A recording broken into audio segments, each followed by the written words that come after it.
யோடுமை ஸ்தோத்திரிக்கிறோம். நீர் பேசும் நாங்கள் கேட்கிறோம். அடியனை மறைத்து நீர் வெளிப்படுவீராக.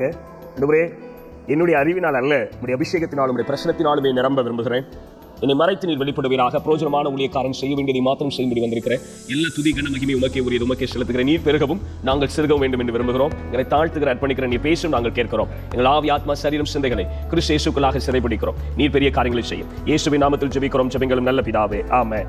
ஹல்லேலூயா, ஹல்லேலூயா. நல்லவர், ஆமென் சொல்லுங்க பார்க்கலாம். ஹல்லேலூயா.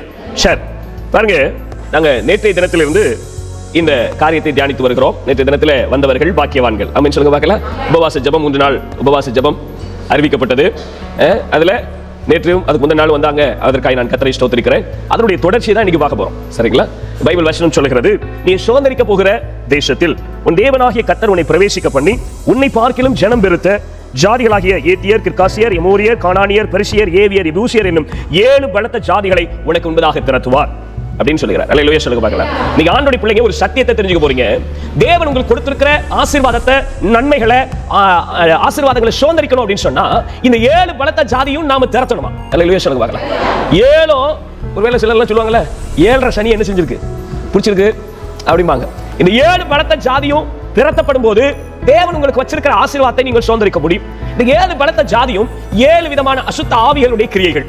7 அசுத்த ஆவிகளும் 7 விதமான சுபாவங்களை ஜனங்களுக்குள்ளே கொண்டு வருகிறது. அதை தான் நாங்கள் நேற்றைய தினத்திலே கிட்டத்தட்ட 4 மணி நேரம் பிரசங்கம் பண்ணியிருக்கிறேன். நேற்றைய தினத்தில் மாத்திரம் 3 மணி நேரத்துக்கு குறையாது, 4 மணி நேரம் ரெஸ்ட் எல்லாம் சேர்த்தா. சரியா? இன்னைக்கு அதனுடைய தொடர்ச்சி தான் பார்க்க போறேன். நேற்றைய தினத்தில் நிறைய பேர் வரல. வராதவர்களுக்காக ஒரு சில காரியங்களை மாத்திரம் கொஞ்சம் ஞாபகப்படுத்திட்டு, வந்தவங்களுக்கு ஞாபகப்படுத்திட்டு, வராத உங்களுக்காகவும் சில பகுதிகளை சொல்லிட்டு இன்றைக்கு எடுக்க போகிற பகுதியை நாம் தியானிக்க போகிறோம். சரியா? நான் கொஞ்சம் பின்னால இருந்து வந்தேன். சரிங்களா? இந்த 7 பலத்த ஜாதிகளை கடைசி ஜாதியா இருக்கக்கூடிய ஜாதி பேர் என்ன வாசிக்க பார்க்கலாம். நல்ல கவனிங்க. அந்த விதம் மட்டும் சொல்லுங்க, என்ன ஜாதி? எல்லாம் வாயை திறந்து சொல்லணும். நல்லா கவனிக்கணும். வயசான தாத்தா பாட்டி, அண்ணமார் அக்காமாரெல்லாம் நல்லா புரிஞ்சுக்கணும். வாயை திறந்து வசனத்தை சொல்றதே ஒரு பாக்கியம். அல்லேலூயா. நேத்து நிறைய பேர் கம்பால அடி வாங்கினாங்க. அல்லேலூயா. ஆமா, இல்ல இப்ப நான் சொல்லணும். ஆமென் சொல்லுங்க பார்க்கலாம். எனக்கு பேச தெரியாத யாராவது ஊமையா இருந்தீங்கன்னா சொல்லுங்க. அவங்களுக்கு மட்டும் நான் விதிவிலக்கு. யாராவது பேச தெரியாத ஊமையா இருக்கீங்களா? வீட்டுல போய் பார்த்தோம்னா அப்படிதான் வாயை திறந்து பேசுறது. சண்டை போடும்போது வாய் அவ்வளவு சத்தமா வருது. வச்சனம் சொல்லும்போது வரணும் சத்தம். அல்லேலூயா சொல்லுங்க பார்க்கலாம். அல்லேலூயா. இந்த பிள்ளைகளை சண்டை கிளாஸ் அனுப்புறாங்க, அனுப்பி விட்டுருங்க பார்க்கலாம். பின்னால சண்டை கிளாஸ் யாராவது நடத்துறாங்களா? இந்த பிள்ளைங்களை தூக்கிட்டு போயிடுங்க, அனுப்பிச்சுடுங்க சீக்கிரமா. கத்த நல்லவர். அல்லேலூயா, அல்லேலூயா. சீக்கிரமா அனுப்பி கொடுங்க, சீக்கிரமா அனுப்பி கொடுங்க. சிறு பிள்ளைகளை வச்சிருக்கிறவங்களுக்கு தயவான வேண்டுகோள், உங்க பிள்ளைங்க அங்கேயும் ஓடக்கூடாது. நீங்க தான் பாத்துக்கணும். நெவராம பிடிச்சி வச்சுக்கணும், சத்தம் வராம பாத்துக்கணும். அது தாய்மாருடைய பொறுப்பு. அல்லேலூயா சொல்லுங்க பார்க்கலாம். பிள்ளைங்க சத்தம் போட்டா தாய்மார்களுக்கு அடி விழுவும். அல்லேலூயா. யாருக்கு அடி விழுவும்? ஆமா, ஸ்தோத்திரம். அல்லேலூயா சொல்லுங்க பார்க்கலாம். ஆமா, பிள்ளைங்களை அடிக்க முடியாது பாருங்க. அதனால உங்களை அடிக்கணும். அதனால இப்ப பார்த்து பத்திரமா வச்சுக்கணும். ஸ்தோத்திரம். ஆமென் சொல்லுங்க பார்க்கலாம். ஹல்லேலூயா, ஹல்லேலூயா. முதலாவது எபூசியர். சொல்லுங்க, என்ன சியர்? எபூசியர். சொல்லுங்க. ஆமா, இந்த எபூசியர் யார் அப்படின்னு பார்த்தா, இந்த எபூசியருடைய ஆவி எப்படிப்பட்டது அப்படின்னா, எப்பொழுதுமே அவிசுவாசமா பேசிக்கிட்டே இருக்கும். இப்போது என்ன பண்ணிட்டு இருக்கோம்? அவிசுவாசமா பேசும், தோல்விகளையே பேசும். கடந்த நாட்கள் நடந்த தோல்விகள், பிரச்சனைகள், உன்னால முடியவே முடியாது, வாய்ப்பே இல்லை அப்படின்னு சொல்லி உங்களை அவிசுவாசமா விசுவாசிக்க கூடாதபடி, தேவன் உங்களுக்கு வைத்திருக்கிறதை சுதந்திரிக்க முடியாதபடி உங்களுடைய சிந்தனையிலே அது விதைக்கக்கூடியதா இருக்கும். எபூசியருடைய ஆவி நேற்று தெளிவா பார்த்தோம். நான் சொல்றதெல்லாம் நேற்று 1 மணி நேரம், ஒவ்வொரு ஆவிக்கும் ஒவ்வொரு மணி நேரம் ஒதுக்கியிருந்தேன். சரிங்களா? அவ்வளவு டீட்டெயிலா பார்த்தோம். இன்னைக்கு வராததுனால கொஞ்சம் பார்த்துட்டு நம்ம பகுதிக்கு வர போகிறோம். எபூசியர் ஆவி என்ன அப்படின்னா, தேவன் வாக்கு பண்ணின, தேவன் உங்களுக்கு கொடுப்பேன்னு சொன்னதை சுதந்திரிக்கவே உன்னால முடியாது அப்படின்னு உங்களுக்குள்ள கற்பித்து கொடுக்கிற, அல்லது உங்களை ஏமாற்றுகிற, வஞ்சிக்கிற ஒரு ஆவிதான் இந்த எபூசியர் ஆவி. இந்த எபூசியர் ஆவி என்ன சொல்லும் அப்படின்னா, டேய் நீ ஓன் நாட்கள் நீ இல்ல, உன் முப்பாட்ட உன் காலத்திலே முடியாததை நீ எப்படி செய்வ அப்படின்னு சொல்லி நம்மளை பயமுறுத்தக்கூடிய, ஏமாற்றக்கூடிய, அவிசுவாசமாய் யோசிக்க வைக்கக்கூடிய ஆவிதான் இந்த எபூசியர் ஆவி. எபூசியருடைய கோட்டையை தாவீது எப்படி பிடித்தான் என்று சொன்னா, சாலவத்தின் வழியாய் அதிலே பிரவேசித்து எபூசியருடைய கோட்டையை என்ன செஞ்சாராம்? தாவீது பிடித்தார். அல்லேலூயா. சரிங்களா? அது எதற்கு அடையாளம் என்று சொன்னால், அது தண்ணீர் போகிற சாலவம் அப்படின்றதுனால அது பரிசுத்த ஆவியானவர் அடையாளமாக இருக்கிறது. அல்லேலூயா சொல்லுங்க பார்க்கலாம். நம்முடைய வாழ்க்கையில சத்துரு நமக்கு வைத்திருக்கிற ஆசீர்வாதங்களை சுதந்திரிக்க கூடாதபடி, நமக்கு சொல்லிக் கொடுத்துக்கிற அவிசுவாசமான வார்த்தைகள், தோல்விகளை, பிரச்சனைகளே பேசுகிற அந்த சிந்தையை கொண்டு வருகிற ஆவி எபூசியரின் ஆவி. இந்த ஆவியை எப்படி மேற்கொள்வது என்று சொன்னால், நீங்கள் பரிசுத்த ஆவியானவரில் நிறைந்திருந்தால் எபூசியரின் ஆவியை மேற்கொண்டு விடலாம். அல்லேலூயா சொல்லுங்க பார்க்கலாம். அல்லேலூயா, அல்லேலூயா. சரி, அடுத்த ஆவி, அதுக்கு முன்னாடி இருக்கிற ஆவி என்னது? என்ன ஆவி? ஏவியர் ஆவி. இந்த ஏவியர் ஆவியுடைய தன்மை என்ன அப்படின்னு சொன்னா, எல்லாத்துக்குமே விளக்கம் பார்த்தோம். சரிங்களா? எபூசியருடைய கோட்டையை தாவீது பிடித்தார். அதுதான் எருசலேமில் இருந்தது. அதுதான் இன்னைக்கு சீயோன் கோட்டை என்று சொல்லப்படுகிறது. எபூஸ் என்று சொன்னால் கோதுமை மணிகளை புடமிடுகிற அல்லது நுறுக்கி அள்ளக்கூடிய இடம் என்று அர்த்தம். சரிங்களா? அந்த எபூசியருடைய ஸ்தலத்தை தான் யார் பிடித்துக் கொண்டார்? தாவீது பிடித்தார். எப்படி பிடித்தார்? சாலவத்தின் வழியாய் உள்ளே பிரவேசித்ததை பிடித்தார்கள். பரிசுத்த ஆவியானவருடைய உதவியோடு நீங்கள் ஜெயம் எடுக்க முடியும். ஆமென் சொல்லுங்க பார்க்கலாம். அல்லேலூயா, அல்லேலூயா. இரண்டாவது ஏவியர். இந்த ஏவியர் எப்படிப்பட்டவர்கள் என்று சொன்னா, அவங்களுடைய வாழ்க்கை ஃபுல்லா என்ன அப்படின்னா, உலக கவலை, உலக காரியங்கள். மனுஷன் வேணும்ல, நிறைய பேர் பாத்தீங்கன்னா 4 மனுஷன் வேணும்ல, காசு வேணும்ல, பணம் வேணும்ல, இதுலயே இருக்கும். சரிங்களா? அவங்க சிந்தையில இதுல தான் இருக்கும். ஹலோ, அல்லேலூயா. அவங்க சிந்தையில என்ன இருக்கும்? 4 மனுஷன் வேணும்ல, காசு வேணும்ல, காசு இல்லாம எப்படி வாழ முடியும் அப்படின்னு சொல்லி உலக கவலையிலே வச்சு அவனை கடி கொடுக்கவே விடாது, அவனை எழும்பவே விடாது. அப்படியே அவன் என்ன செஞ்சிடும்? காலி பண்ணிடும். அல்லேலூயா. சரியா? இன்னைக்கு இம்மைக்காக மாத்திரம் கிறிஸ்துவின் மேல் நம்பிக்கை உள்ளவர்களா இருப்போம்னு சொன்னா, நம்மை போல பரிதபிக்கப்பட போகிற மனுஷன் வேற யாரும் இல்ல. சரிங்களா? அப்ப ஆண்டவருடைய பிள்ளைங்க நல்லா புரிஞ்சுக்கணும், இந்த உலக கவலைகளை எப்படி மேற்கொள்ளணும் அப்படின்னா, உலக ஆசீர்வாதங்களை, உலக காரியங்களை எப்படி மேற்கொள்ளணும் அப்படின்னா, சாலமோன் அவைகளை அடிமையாக்கிட்டான். எப்படி ஆக்கிட்டாங்க? அடிமையாக்கிட்டான். அல்லேலூயா சொல்லுங்க பார்க்கலாம். ஏவியரை சாலமோன் அடிமையாக்கினான். அல்லேலூயா சொல்லுங்க பார்க்கலாம். அல்லேலூயா. அதனால தான் வாழ்க்கையில என்ன செஞ்சானா, ஒரு நாள் போட்ட ட்ரெஸ்ஸை 2 நாள் போடவே இல்லை. அவன் அவ்வளவு சந்தோஷமா இருந்தான், அவ்வளவு ஆசீர்வாதமா இருந்தான். காரணம் என்ன அப்படின்னா, அந்த உலக காரியங்கள் அவனுக்கு அடிமையா இருந்துச்சு. இன்னைக்கு நம்ம உல்டாவா நடந்துட்டு இருக்கு. நாம அதுக்கு என்ன இருக்கிறோம்? அடிமையா இருக்கிறோம். ஏன் ஞாயிற்றுக்கிழமை இல்ல, சம்பாதிக்கணும்ல, காசு வேணும்ல, மாமா வீட்டு கல்யாணம் இல்ல, மச்ச வீட்டு கல்யாணம் இல்ல, போன் இல்ல, அப்படி ஓடுற ஆளெல்லாம் உலகத்துல 4 மனுஷன் வேணும், 4 காசு வேணும், உலக பொருள், அதிலேயே இருக்கிற ஆவியெல்லாம் என்ன ஆவியினால் பாதிக்கப்பட்டது? ஏவியர் ஆவியினால் பாதிக்கப்பட்டது. அதுக்கு முன்னே இருக்கிறது பெரிசியா ஆவி. என்ன ஆவி? பெரிசியா ஆவி. சரிங்களா? முதல் ஆவி சொன்ன எபூசியர். சொல்லுங்க, என்ன ஆவி? எபூசியர் ஆவி. அவிசுவாசத்தின் தோல்வி மட்டுமே பேசி உங்களை விசுவாசிக்க கூடாது, நடக்காது, முடியாது, வாய்ப்பே இல்லை, நீ போய் ஊழியம் செய்ய போறியா, நீ போய் ஏதாவது செய்ய போறியான்னு உன்னை பத்தி உங்களை என்ன சொல்றது, விசுவாசிக்க கூடாமல் பேசுற ஆவி எபூசியர் ஆவி. அதை ஆவியானவருடைய துணையோடு மேற்கொள்ள வேண்டும். நம்பர் 1. நம்பர் 2, ஏவியர். இந்த ஏவியர் ஆவி உலக கவலை, உலக ஐஸ்வர்யம், உலகத்தின் ஐஸ்வர்யத்தின் மயக்கம். அதனால வசனத்தினால அவங்க என்ன கனி கொடுக்கவே முடியாது. அவங்க ஜெபம் பண்றது, அழுகுறது, உபாசம் போடுறது, சர்ச்சுக்கு வர்றது, ஜெபம் பண்ண சொல்றது எல்லாம் எதை பத்தி தான் இருக்கும்? உலகத்தை பத்தி தான் இருக்கும். இந்த உலகத்துக்குரிய தேவை பத்தி தான் இருக்கும். ஒரு நாளும் ஆவிக்குரிய காரியங்களை பத்தியே இருக்காது. அவங்க லிஸ்ட்ல ஜெபத்துல எல்லாம் என்னதான் இருக்கும்? ஏன் நான் நல்லா இருக்கேன், என் பிள்ளை நல்லா இருக்கேன், என் குடும்பம் நல்லா இருக்கணும், எனக்கு அதை தாங்க, இதை தாங்க, அந்த ஆசீர்வாதம் தாங்க, இந்த ஆசீர்வாதம் தாங்க, இதே தான் இருக்கும். சரிங்களா? அதுக்கு மேல மிஞ்சி இது யோசிக்காது. இதை என்ன செய்யணும்? நம்ம அடிமைப்படுத்தணும். சாலமோன் அவைகளை அடிமைப்படுத்தினான், ஆகவே அதை மேற்கொண்டான். நம்ம சொல்லுங்க பார்க்கலாம். சரியா? அதுக்கு வசன ஆதாரம் இருக்கு. ஒருவேளை வராத பரிசுத்தவான்கள் தேவ பிள்ளைகள் வந்த இடத்துல கேட்டு பெற்றுக்கொள்ளும். அல்லேலூயா சொல்லுங்க பார்க்கலாம். அல்லேலூயா. கடைசியா பார்த்தது என்ன? அதுக்கு முந்தின ஆவி பெரிசியர் ஆவி. இந்த பெரிசியர் ஆவி எப்படிப்பட்டது அப்படின்னா, ஆவிக்குரிய ஓட்டத்துல நடக்காது, அப்படியே முடமாவே இருக்கும். ஒரு ஸ்டெப் கூட நடக்காது. யாராவது நமக்கு உதவி செய்ய மாட்டாங்களா? யாராவது நமக்கு தூக்கிட்டு போக மாட்டாங்களா? பாஸ்டர் வர மாட்டாங்களா? பாஸ்டர் வர மாட்டாங்களா? இன்னும் நிறைய விசுவாசி குறை சொல்ல தெரியுமா? எங்க வீட்டுக்கு அண்ணன் வரதே இல்லை, எங்க அக்கா கண்டுக்கிறதே இல்லை அப்படின்னு யாராவது குறை சொல்றாங்கன்னா, அந்த என்ன ஆவினால் பாதிக்கப்பட்டிருக்காங்க?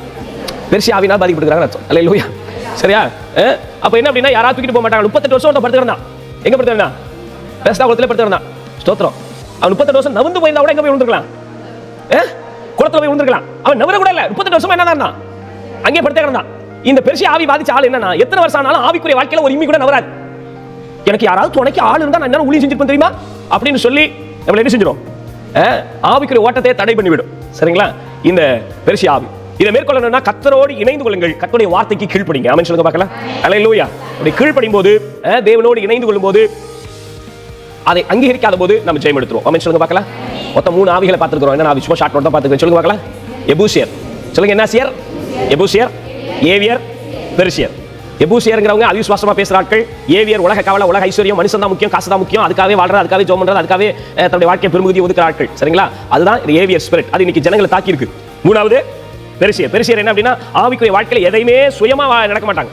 எனக்கு யாராவது ஒரு ஆள் துணைக்கு வரணும், யாராவது ஒரு ஆள் எனக்கு உதவி செய்யணும், யாருமே இல்லை, நான் மட்டுமே தனியா இருக்கேன், எனக்கு யாராவது ஒரு ஆள் துணைக்கு இருந்தா நான் என்ன இருந்திருப்பேன், அப்படி இருந்திருப்பேன், எங்க வீட்டுக்காரர் எனக்கு சப்போர்ட்டா இருந்தா நான் வளர்ச்சி வாழத்தை இல்லை வளர்ச்சிருப்பேன், எங்க வீட்டுக்காரி கரெக்டா இருந்தா நான் என்ன அப்படி செஞ்சிருப்பேன், இப்படி செஞ்சிருப்பேன். காரணம் சொல்லுது பாத்தீங்களா? நொண்டி சாக்கு சொல்ற ஆளுக்கு பாத்தீங்களா? அதுல என்ன ஆவினால் பாதிக்கப்பட்டிருக்கு? பெரிசிய ஆவினால் பாதிக்கப்பட்டிருக்கு. ஸ்தோத்திரம். அல்லேலூயா சொல்லுங்க பார்க்கலாம். சரிங்களா? ஆவிக்குரிய வாழ்வில் எத்தனை வருஷம் ஆனாலும் வளர்ச்சியே இல்லாம, இன்னமும் பாஸ்டர் எங்க வீட்டுக்கு வரல, பாஸ்டர் எங்க வீட்டுக்கு வரலன்னு சொல்ற ஆவியெல்லாம் என்ன ஆவி? சொல்லுங்களேன். அல்லேலூயா. அல்லேலூயா. சரிங்களா? வளர்ச்சி அடைந்தவர்கள் என்ன செய்வாங்க? நம்ம என்ன சொல்றோம்? ஒரு பிள்ளை வளர்ந்துருச்சு அப்படின்னா, பிள்ளைங்களாம் வளர்ந்து ஆள் தலைப்பட்டாங்கன்னா நம்ம என்ன எதிர்பார்க்கிறோம்? சம்பாதிச்சு யார் கொடுக்கணும்னு நினைக்கிறோம்? ஹலோ தகப்பன்மார்களே, தாய்மார்களே, சொல்லுங்க கொஞ்சம். உங்க பிள்ளைங்களாம் பெரிய பிள்ளைங்களாகி வளர்ந்து ஆளாகி படிச்சு வேலைக்கெல்லாம் போனோம், நீங்க என்ன எதிர்பார்க்குறீங்க? பிள்ளைங்கள்ட்ட சம்பாதிச்சு நீங்க கொடுக்கணும்னு நினைக்கிறீங்களா?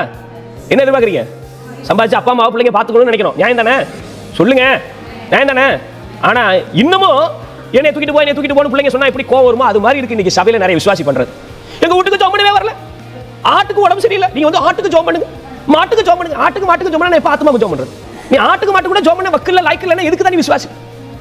அல்லேலூயா. வரதே இல்லை. முன்னெல்லாம் வருவாங்க, வாரம் என்ன வருவாங்க, இப்ப எல்லாம் வரதே இல்லை, பெரிய ஆள் ஆயிட்டாங்க, அதனால வரதில்லை. வெக்கமா இல்லை? எத்தனை வருஷம் விசுவாசி? அல்லேலூயா. என்ன தானே தம்பி திட்டுறீங்க? ஆமா, உங்களை தான் திட்டுறாங்க.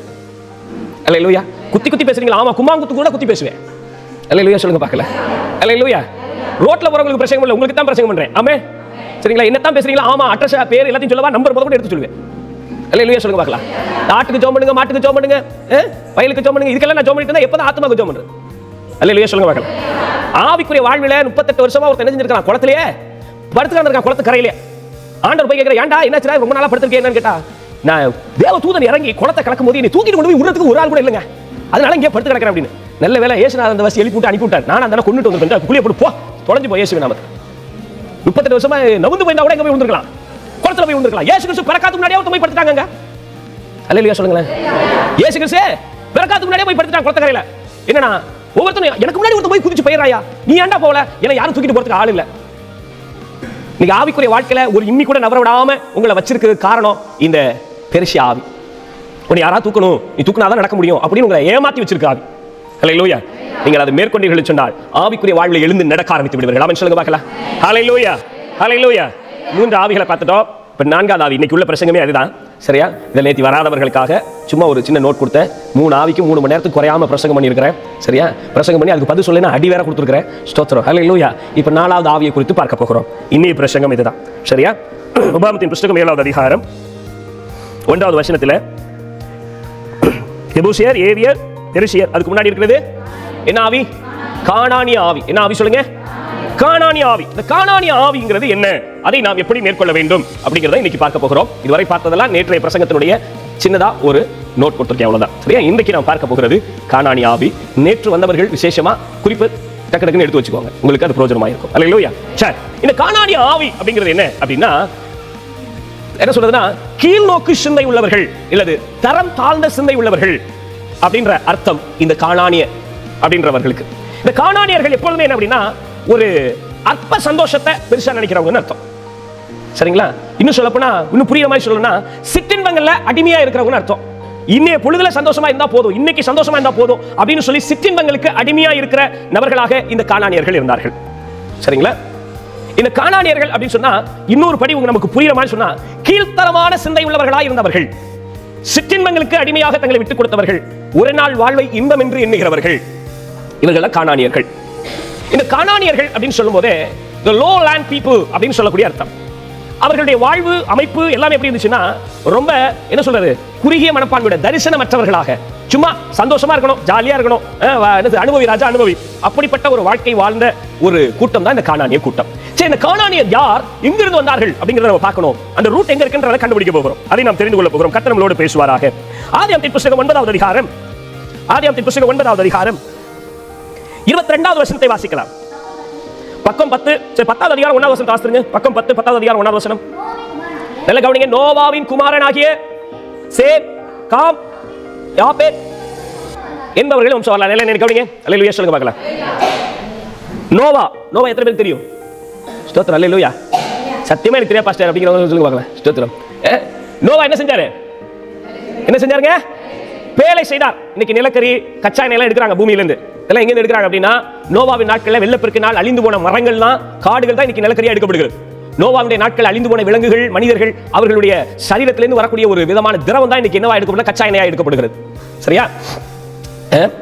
ஒருவேளை எல்லாரும் சொல்லிட்டு இருந்தாங்க, நிலக்கரி எல்லாம் வந்துட்டு ஒவ்வொரு லேயரா இருக்கு, ஒவ்வொரு படிமமா இருக்கு அப்படின்னு சொல்லிட்டு இருந்தாங்க. அப்புறம் ஆராய்ச்சியாளர் கண்டுபிடிச்சாங்க, முழு மரமாவே இருக்கு.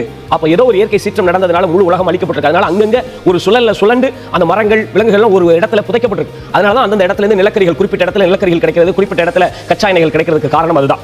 சரியா? இந்த நோவாவுடைய நாட்களில் உலகம் மிகப்பெரிய அழிவை சந்தித்தது. முழு உலகத்தின் தேவன் அளித்தார். நோவாவுக்கு 3 பிள்ளைகள் இருந்தார்கள். அவங்களுடைய பேர் என்ன? சேம். சொல்லுங்க. Shem, Ham, Japheth. சரிங்களா? இந்த காம் தான் யார் அப்படின்னா, காமினுடைய சந்ததி தான் கானானியர். காமினுடைய சந்ததி தான் கானானியர். சேமினுடைய சந்ததியில தான் ஆபிரகாம் வருகிறார். எல்லாம் கவனிங்க. சரியா? அதெல்லாம் எழுதி வச்சுக்கோங்க. ஏன் அப்படின்னா, சேமினுடைய சந்ததியில யார் வரா? ஆபிரகாம் வருகிறார். காமினுடைய சந்ததி யார்? கானானியர். நீங்க 9வது அதிகாரம் 22வது வசனத்திலிருந்து நீங்கள் வாசிக்கலாம். அப்பொழுது கானானுக்கு தகப்பனாகிய காம் தன் தகப்பனுடைய நிர்வாணத்தை கண்டு வெளியில் இருந்த தன் சகோதரர் இருவருக்கும் அறிவித்தான். அப்பொழுது சேமும் யாப்பேத்தும் ஒரு வஸ்திரத்தை எடுத்து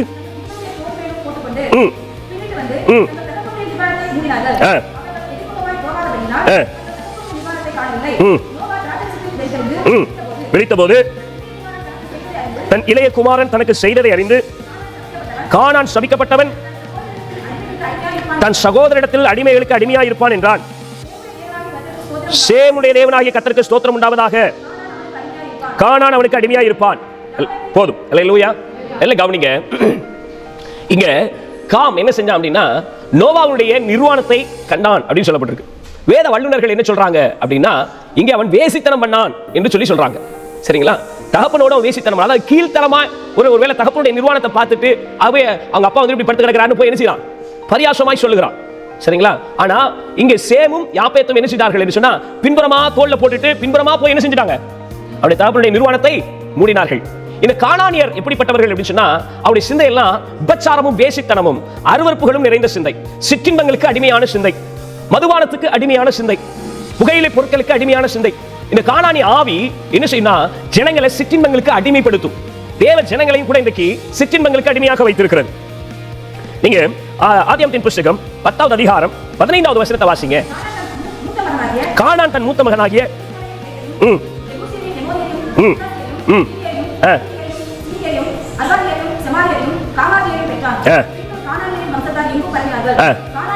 கானானியரின் எல்லை சீதோன் முதல்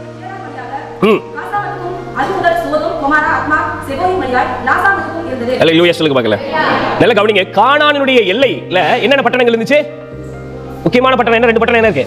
எல்லாம் சத்தமா சொல்லுங்க. Sodom Gomorrah. சொல்லுங்க, சோதோம் கொமோரா. சரிங்களா? இந்த சோதோம் கொமோரா பட்டணத்துடைய பாவம் எல்லாரும் அறிந்தது. ஆண் திருமணம் செய்து கொள்ளலாம், பெண் பெண்ணை திருமணம் செய்து கொள்ளலாம். இந்த அருவருப்போடு வாழ்ந்த ஒரு ஜனங்கள் தான் அந்த சோதோம் கொமோரா பட்டணத்தில் இருந்தாங்க. இன்னைக்கு உலகம் முழுவதும் என்ன நடந்துட்டு தெரியுமா?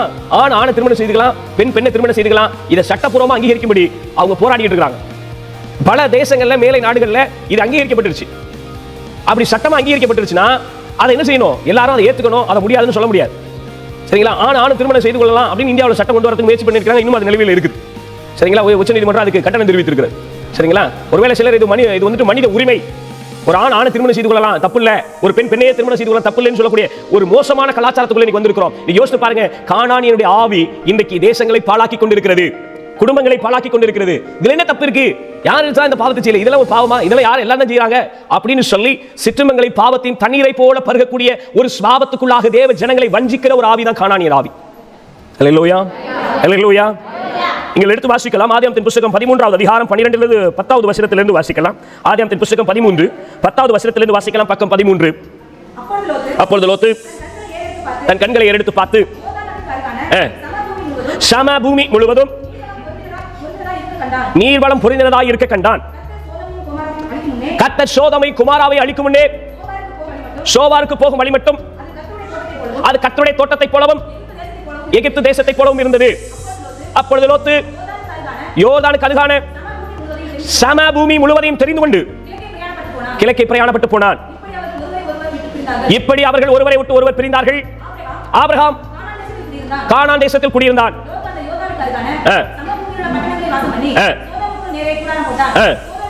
சோதோமின் ஜனங்கள் பொல்லாதவர்களும் கர்த்தருக்கு முன்பாக மகா பாவிகளுமாய் இருந்தார்கள். போதும். நல்ல கவனிங்க, நல்ல கவனிங்க. அல்லேலூயா, நல்ல கவனிங்க.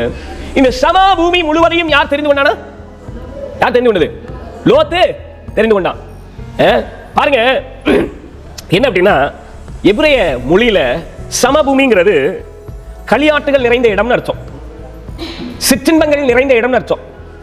ஆபிரகாம் இருந்தது ஒரு மலை தேசம், அவன் இருந்தது உயர்வான தேசம். அங்கிருந்து லோத்து எங்க பார்த்தான் அப்படின்னா கீழே பார்த்தான். எங்க பார்த்தாங்க? கீழே பார்த்தான். சிலர்லாம் சொல்லுவாங்களே, உனக்கே இவ்வளவு கீழ்த்தரமான புத்தின்னு சொல்லி திட்டுவாங்க பாத்தீங்களா? அது மாதிரி இந்த லோத்து என்ன பார்த்தான் அப்படின்னா, ஆட்டுக்கு நல்லதுப்பா. என்னத்துக்கு நல்லது? ஆடு மேய்க்க நல்லது, மாடு மேய்க்க நல்லது. ஆண்டவருக்கு ஏத்ததாலும் பார்க்கல. அவருடைய வாழ்க்கையில என்ன அப்படின்னா, இந்த கானானி ஆவி என்னன்னா, இந்த உலகத்துல எது ஏத்தது, எது நமக்கு ஒத்து வரும், எது நமக்கு சந்தோஷம், எது சமாதானம், அதுவே தன்னை ஏமாத்திக்கும். இதுதான் நமக்கு ஏத்தது, இதுதான் நம்ம வாழ்க்கைக்கு தேவை அப்படின்னு சொல்லி லோத்து தேர்ந்தெடுத்தான். பாருங்க, இன்னைக்கு ஆண்டவருடைய ஜனங்கள் ஏமாற்றப்படக்கூடாது, ஆண்டவருடைய ஜனங்கள் வஞ்சிக்கப்படக்கூடாது. எது சந்தோஷம், எது உண்மையான சந்தோஷம்னு தெரியணும். எபிரேயருக்கு எழுதின நிருபம் 11வது அதிகாரம் 24 இருந்து வாசிக்கலாம். எபிரேயருக்கு எழுதின நிருபம் 11வது அதிகாரம் விசுவாச பட்டியல் 308 புதிய ஏற்பாடு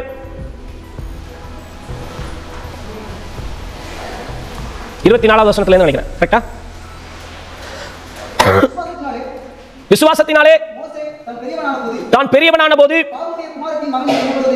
பார்வோனுடைய குமாரத்தின் மகன் எனப்படுவதை வெறுத்து அநித்தியமான பாவ சந்தோஷங்களை அனுபவிப்பதை பார்க்கிலும் தேவனுடைய ஜனங்களோடு துன்பத்தை அனுபவிப்பதை தெரிந்து கொண்டு இனி வரும் பலன் மேல் நோக்கமாய் இருந்து எகிப்திலுள்ள பொக்கிஷங்களிலும் கிறிஸ்துவின் நித்தம் வரும் நிந்தையை அதிக பாக்கியம் என்று எண்ணினான். அல்லேலூயா சொல்லுங்க பார்க்கலாம். அல்லேலூயா. லோத்து எதை தெரிந்து கொண்டான் தெரியுமா? இதுதான் மேன்மை நினைச்சான். ஒரு பழைய பாடல் உண்டு, மண்ணுக்காக மாணிக்கத்தை விட்டுட மாட்டேன். இன்னைக்கு என்ன அப்படின்னா, இந்த கானானி ஆவி இந்த மண்ணிலே இந்த அநித்தியமான பாவ சந்தோஷம், அநித்தியமான பாவத்திலும் சந்தோஷம் இருக்கு. இன்னைக்கு எல்லாம் சொன்னா, என்ன சீரியல் பார்த்தா நாடகம் பார்த்தா என்ன தப்பு, கொஞ்சம் நேரம் மனசுக்கு நேரம் போல ஒரு மாதிரியா இருக்கு, ஒரு நாடகம் பார்க்குறேன், ஒரு சினிமா பார்க்குறேன், என்ன தப்பு, இதில் என்ன தப்பு இருக்கு, நல்லதை எடுத்துக்கோ, பைபிள் என்ன சொல்லுது, எல்லாவற்றையும் சோதித்து பார்த்து நலமானதை எடுத்துக்கொள்ளுங்களா. அடி செருப்பாளன் சோத்திரம். சினிமாவிலேருந்து என்ன நல்லதை எடுத்துக்க போற, நாடகத்திலேருந்து என்ன நல்லதை எடுத்துக்க போறீங்க? நாடகத்தில் தான் இருக்கிற கள்ளக்காதல் ஃபுல்லாக அதில் தான் பேசுறான். குடும்பத்தை எப்படி கெடுக்கிறது, மாமியார் எப்படி மருமகளை பழி வாங்குறா, மரும எப்படி மாமியார் பழி வாங்குறா, மிச்சம் இருக்கிற கொஞ்சம் பேர் கணவன் எப்படி கொள்றதுன்னு பார்க்குறான். இதை நாடகத்தில் ஓடுது. இன்னைக்கு நிறைய குடும்பங்கள் வீணா போனது காரணம் என்ன அப்படின்னா, எல்லாரையும் வில்லனா மாத்தினது இதுதான். ஆமா, நாடகம். சினிமா பத்தி என்ன நல்லது கத்துக்க போற, எப்படி பழி வாங்கலாம்னு கத்துக்கலாம், எப்படி கொள்ளலாம்னு பார்த்துக்கலாம், அதுதான் தெரியும். நல்லதை கத்துக்கிறாங்களா, அதுல சந்தோஷம். இன்னும் கொஞ்ச நேரம், ஒரு நாள் நான் கொஞ்ச நேரம் நாடகம் பார்க்குறேன், கொஞ்சம் நேரம் இது பண்றேன், டிவி பார்க்குறேன், இதுல என்ன பாவம் இருக்கு? இன்னைக்கு யாருக்கு தான் கேர்ள் ஃப்ரெண்ட் இல்லை, யாருக்கு தான் பாய் ஃப்ரெண்ட் இல்லை, சும்மா பேசுறேன், சும்மா பேசுனா என்ன தப்பா அப்படின்னா பாருங்க. இன்னைக்கு இந்த கானானி ஆவி என்ன செய்யுது அப்படின்னா, ஜனங்கள் அநித்தியமான பாவ சந்தோஷத்துல மூழ்கடிக்குது. தேவையில்லாம பேச வச்சு, தேவையில்லாம சிந்திக்க வச்சு வீணடிச்சுது. ஒரு வேடிக்கையா, ஒரு கற்பனையா, ஒரு கதை திருப்பி சொல்ல, கற்பனையான கதை. ஏன்னா வெளில போய் பாஸ்டர் சொன்னான்னு சொல்லிவிடுவாங்க, யூடியூப்ல வேற போகுது, அதனால முன்னாடி கட் பண்ணி நடுவில் மட்டும் விட்டுருவாங்க. அதனால சொல்லிடுறேன், சரியா? ஒருத்தன் மரித்து போனான், கடவுள் முன்னாடி போய் நிற்கிறான். அவன் தன் வாழ்க்கையில் 50% பாவமும் 50% நன்மையும் செஞ்சிருக்கான். அவன் வாழ்க்கையில் என்ன செஞ்சிருக்கான்? சரியா 50% பாவம் செஞ்சிருக்கான், சரியா 50% நன்மை செஞ்சிருக்கான். இப்ப கடவுள்கிட்ட நியாயத்திற்கு வருது. உடனே என்ன சொல்றாங்க? அப்பா, நீ வந்துட்டு சரி பாதியா என்ன செஞ்சிருக்க, நல்லது செஞ்சிருக்க, சரி பாதியா பாவம் செஞ்சிருக்க, அதனால ஓன்ட்டே விட்டுறேன். நீ நரகத்துக்கு போகணும்னா நரகத்துக்கு போகலாம், பரலோகத்துக்கு போகணும்னா என்ன செய்யலாம், பரலோகத்துக்கு போகலான்னு சொல்லிட்டார். இப்போ உடனே அவன் சொன்னா, நான் என்ன செய்யறேன், முதல்ல பார்த்துக்கிறேயா நரகம் எப்படி இருக்கு, பரலோகம் எப்படி இருக்குன்னு பார்த்துக்கிறேன் அப்படின்ட்டேன். சரிங்களா? அப்போ சரின்னு சொல்லிட்டு, நீ முதல்ல எதை பார்க்க விரும்புற அப்படின்னு கேட்டுருக்கிறேன். உடனே அவன் சொல்லியிருக்கான், எல்லாருக்குள்ள ஆசை தானே, முதல்ல எதை பார்க்கணும் விரும்புவோம், பரலோகத்தை. உங்களை மாதிரி அவனை ஆசைப்பட்டிருக்கேன், முதல்ல எதை பார்க்கணும்னு, பரலோகத்தை பார்க்கணும். பரலோகத்துக்கு போனால் எல்லாரும் அப்படியே அமைதியாக உட்காந்துருக்காங்க, அப்படியே தேவதூதர்களாக இருக்கிறாங்க. பார்த்தா அப்படியே ஒரு அமைதி, நிசப்தமாக இருக்குது, அமைதியாக தென்றலாக இருக்குது, அப்படியே அழகா காற்று வீசுது, அப்படியே அமைதியாக இருக்குது, நீரோடைகள் இருக்குது, பழங்கள்லாம் இருக்குது, எல்லாரும் பார்த்தா அப்படியே அமைதியாக இருக்கிறாங்க, சாந்தமாக இருக்கிறாங்க. அவங்கள பார்க்குறான், சே எல்லாம் இருக்குது பரலோகம். சரி, அடுத்து நெக்ஸ்ட் என்ன பார்க்கணும், எதை பார்க்கணும்? இப்போ பரலோகத்தை பார்த்தா அடுத்து எதை பார்க்கணும்? நரகத்தை பார்க்கணும்.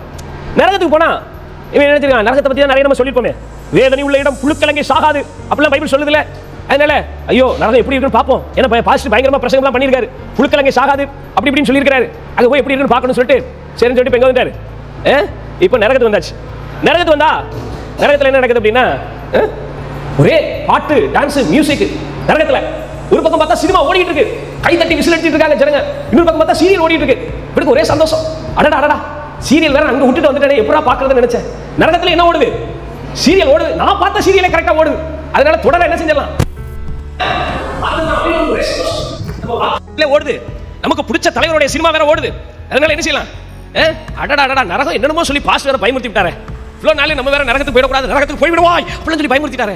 நரகம் இவ்வளவு சந்தோஷமா இருக்கு, எவ்வளவு டான்ஸ், எவ்வளவு ஆட்டம் பாட்டம், ஒரு பக்கம் சினிமா ஓடுது, இன்னொரு பக்கம் நாடகம் ஓடுது, இன்னொரு பக்கம் ஜாலியா விளையாண்டுட்டு சிரிச்சுக்கிட்டு இருக்காங்க, எல்லாரும் சந்தோஷமா இருக்காங்க. பரலோகத்துக்கு போனா அப்படியா இருக்கு, என்ன எல்லாம் செஞ்சு வச்ச சில மாதிரி உட்கார்ந்துருக்காங்க. சேச்சா, போய் பரலோகத்துக்கு போறதா, நரகத்துக்கே போயிடுவோம் அப்படின்னு சொல்லி வந்து நேரம் ஆண்டவரே நான் நரகத்துக்கே போயிடும் அப்படின்ட்டான். நரகத்துக்கே போறேன் அப்படின்ட்டானா. எப்ப அவசியம் நல்ல யோசிக்கப்பா, உதவிக்கு ரெண்டு யோசிக்க. இல்ல நான் ரெண்டுத்தையும் பார்த்துட்டேன்ல, தெளிவாயிட்டேன். பரலோகத்துல போனா என்ன அமைதியா உட்கார்ந்துருக்காங்க சில மாதிரி, இன்னும் அமைதியா இருக்கு. அது நமக்கு ஒத்துவல. ஒரே பாட்டு, டான்ஸ், சினிமா, அப்படியே கூத்து கலைமா கட்டுதாங்க, ட்ரம் செட் வச்சு வெளுத்து வாங்குறாங்க. என்ன இடம், அடடா அடடா, இப்படி தெரிஞ்சுதான் அந்த பூமியில நான் நல்லா வாழ்ந்துட்டு போயிருப்பேன். சும்மா பரிசுத்தம் பரிசுத்தம் சொல்லி பாதி வீணடிச்சு விட்டானே, 100க்கு 100 பாவம் செஞ்சா வாழ்ந்துருக்கலாம், 50% பரிசுத்தமா வாழ்ந்ததே வேஸ்டா போச்சு. இந்த பாஸ்ட் இப்படி பண்ணிவிட்டாரு அப்படின்னு சொல்லி என்னை வேற ரெண்டு திட்டிட்டு போய் பார்த்தா நரகத்துக்கு போயாச்சு. நரகத்துக்கு போனோன்னு அங்க போனோம், அக்கினி அழியுது, புழுக்கள் அங்க கிளம்பி வரத பார்த்தோன்னு ஐயோ இனியா அது பாஸ்டர் சொன்ன மாதிரியா இருக்கு, பைபிள்ல சொன்ன மாதிரியா இருக்கேன்னா. அப்பதான் பெரிய சாத்தான் வந்து சொன்னிச்சான், ஏய் நீ வந்து பெரிய சாத்தாண்ட போய் கேட்டான் அவன், என்னையா நான் கொஞ்ச நேரத்துக்கு முன்னாடி இந்த நரகத்துக்கு வந்து பார்த்தப்ப ஒரே பாட்டும் டான்ஸுமா ஓடிச்சு, சினிமா ஓடிச்சு, சீரியல் ஓடிச்சு, எல்லாரும் சந்தோஷமா இருந்தீங்க, ஒரே பாட்டும் குத்துமா இருந்துச்சு, இப்ப வர என்னை போட்டு அக்கினியில போட்டு அவிக்கிறீங்க, உடம்புல இருந்தெல்லாம் புழுவெல்லாம் வருது, என்னையா இது இப்படி ஏமாத்தி விட்டீங்களே நீ அப்படின்னு. நீ வந்தப்ப நரகத்துக்கு எல்லாரையும் ஈர்க்கிறதுக்காக விளம்பரம் ஓடி இருந்துச்சு, நீ அதை பார்த்து ஏமாத்திட்ட. நரகத்துல என்ன ஓடி இருந்துச்சா? விளம்பரம் ஓடி இருந்துச்சா? நீ விளம்பரத்தை பார்த்து ஏமாத்திட்டுப்பா. இன்னைக்கு நிறைய பேர் என்ன அப்படின்னா, எது மகிமை எது மாயைன்னு தெரியல. சரியா? இந்த கானானி ஆவி என்ன சொல்லுன்னா, இந்த உலகத்துல நீ சந்தோஷமா இல்லைன்னா எப்ப சந்தோஷமா இருக்க போற? இதெல்லாம் ஒரு பாவமா? என்ன எல்லாம் குடும்பமா சேர்ந்து ஒரு நாள் சினிமா பார்த்தா பாவமா? இதுல என்ன பாவம் இருக்கு? இதுல வேற சொல்ல வேண்டியது பாரு, நிறைய கிறிஸ்தவங்க எல்லாம் ரட்சிக்கப்பட்டு சினிமாவில் நடிக்கிறாங்கல்ல. இல்ல இல்லையா? நாடகம் பார்த்தா என்ன பாவம் இருக்கு? சும்மா கொஞ்ச நேரம் பார்க்குறோம், அழுப்பா இருக்குன்னு. ஸ்தோத்திரம். இந்த சிற்றின்பத்தின் ஆவி சொல்லுங்க பார்க்கலாம். சிற்றின்பத்தின் ஆவி கானானி ஆவி. இது உங்களுடைய வாழ்க்கையில நீங்கள் பெற்றுக்கொள்ள வேண்டியதை பெற்றுக்கொள்ள விடாமல் உங்களை ஏமாற்றிவிடும். எல்லாம் கவனிங்க. எதை தேர்ந்தெடுக்க வேண்டுமோ அதை தேர்ந்தெடுக்கல. இவன் பார்த்தா ஆட்டுக்கு நல்லதுயா மாட்டுக்கு நல்லது, ஆண்டவருக்கு அத ஆண்டவர் கிடைக்கிறார் ஒரு பக்கம். ஆபிரகாம் தேர்ந்தெடுத்தது ஒரு பாலைவன தேசம், பாலைவன பூமியே அது கத்த சொன்னார். ஆனா இவன் தேர்ந்தெடுத்தது என்னன்னா ஆட்டுக்கு நல்ல இடம்னு தேர்ந்தெடுத்தான். லோத்து வீணா போயிட்டான். அவருடைய வாழ்க்கையில் இன்னைக்கு நிறைய தேவ ஜனங்கள் தங்களுடைய வாழ்க்கையில தரிசனத்தை தேவன் கொடுத்திருக்கிற ஆசீர்வாதத்தை தொலைத்ததுக்கு காரணம் தெரியுமா? தேவ ஜனங்களோடு பாட அனுபவிப்பதையே மோசே என்ன செஞ்சாராம்? தெரிந்து கொண்டார். அநித்தியமான பாவத்திலும் சந்தோஷம் இருக்குங்க, அதுக்கு பேர் சிற்றின்பம். ஆனால் பைபிள் சொல்கிறது கர்த்தரிடத்திலே பேரின்பம் இருக்குது. ஆமென் சொல்லுங்க பார்க்கலாம். ஹல்லேலூயா. இந்த பேரின்ப நீரோடையில நாம் நீந்தணும், நம்ம சிற்றின்பத்துல போய் மாட்டிக்க கூடாது. சரிங்களா? நிறைய நேரத்தில் இந்த உலகத்தில் நம்ம பார்க்கும்போது பைத்தியக்காரத்தனமா தெரியும். நீங்க பைபிள் வசனத்தை எடுத்துக்கொள்ள 1 கொரிந்தியர் புத்தகம் 1 கொரிந்தியர் 2வது அதிகாரம் 13ல இருந்து வாசிக்கலாம். 1 கொரிந்தியர் 2வது அதிகாரம் 1 கொரிந்தியர் 2வது அதிகாரம் 13வது வசனத்துல இருந்து வாசிங்க.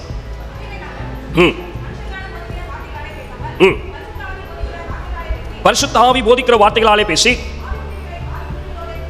ஆவிக்குரியவைகளை ஆவிக்குரியவைகளோட சம்பந்தப்படுத்தி காண்பிக்கிறோம். ஜென்ம சுபாவமான மனுஷனோ தேவனுடைய ஆவிக்குரியவைகளை ஏற்றுக்கொள்ளான். அவைகள் அவனுக்கு எப்படி தோன்றுமா? எல்லாம் சொல்லுங்களேன், எப்படி தோன்றுமா? பைத்தியக்காரத்தனமா தோணுமா?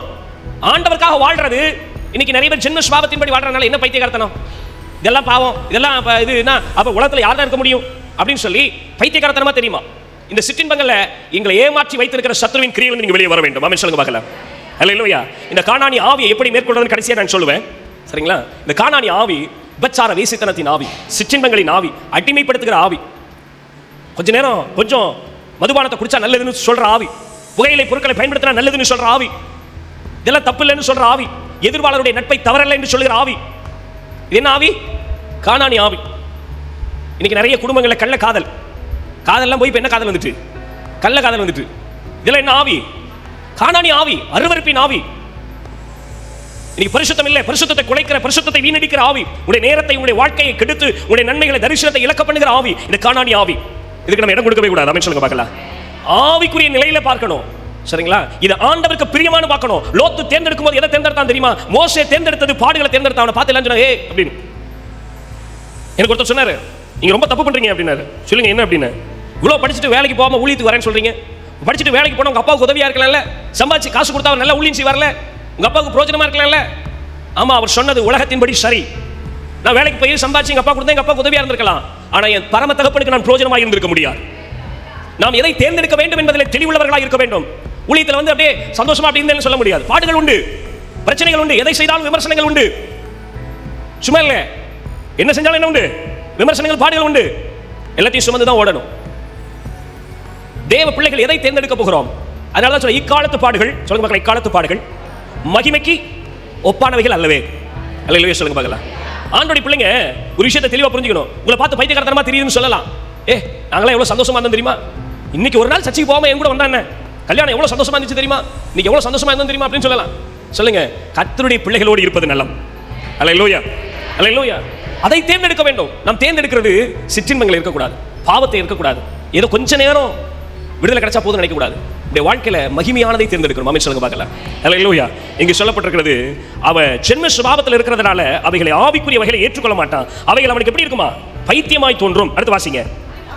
அவைகள் ஆவிக்கேற்ற பிரகாரமாய் ஆராய்ந்து நிதானிக்கப்படுவதனாலே அவைகளை அறியவும் மாட்டான். ஆவிக்குரியவன் எல்லாவற்றையும் ஆராய்ந்து நிதானிக்கிறான், ஆனாலும் அவன் மற்ற ஒருவனாலும் ஆராய்ந்து நிதானிக்கப்படான். கர்த்தருக்கு போதிக்கத்தக்க அப்படி சிந்தை அறிந்தவன் யார்? எங்களுக்கோ கிறிஸ்துவின் சிந்தை உண்டாயிருக்கிறது. ஹல்லேலூயா சொல்லுங்க பார்க்கலாம். இந்த கானானிய ஆவி நம்மளை தொடாமல் இருக்கணும், கிறிஸ்துவின் சிந்தை இருக்கணும். ஆமென் சொல்லுங்க பார்க்கலாம். ஹல்லேலூயா ஹல்லேலூயா. ரோமர் எழுதின நிருபம் 2வது அதிகாரம், ரோமர் எழுதின நிருபம் 2வது அதிகாரம் 15-16 வசனங்களை வாசிக்கலாம்.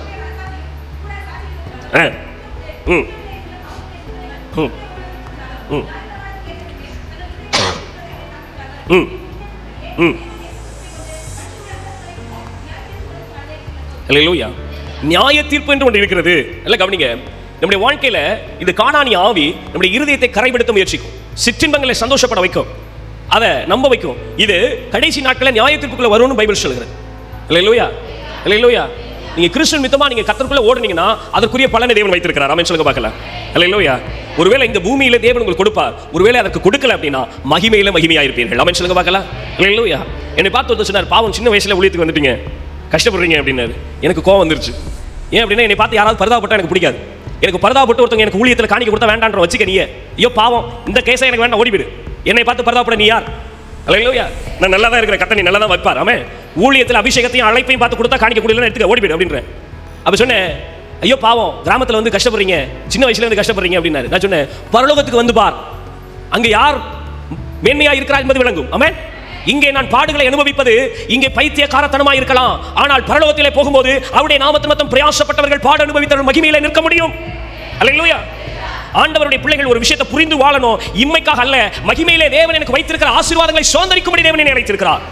ஹல்லேலூயா. இங்க பாடுகள் வருதா கிறிஸ்துவின், அதை சந்தோஷமா ஏற்றுக்கொள்ளுங்க. ஹல்லேலூயா. அது மகிமையில கர்த்தர் வைத்திருப்பார். ஆமென் சொல்லுங்க பார்க்கலாம். எபேசியருக்கு எழுதின நிருபம் 5வது அதிகாரம், எபேசியர் 5வது அதிகாரம் 15.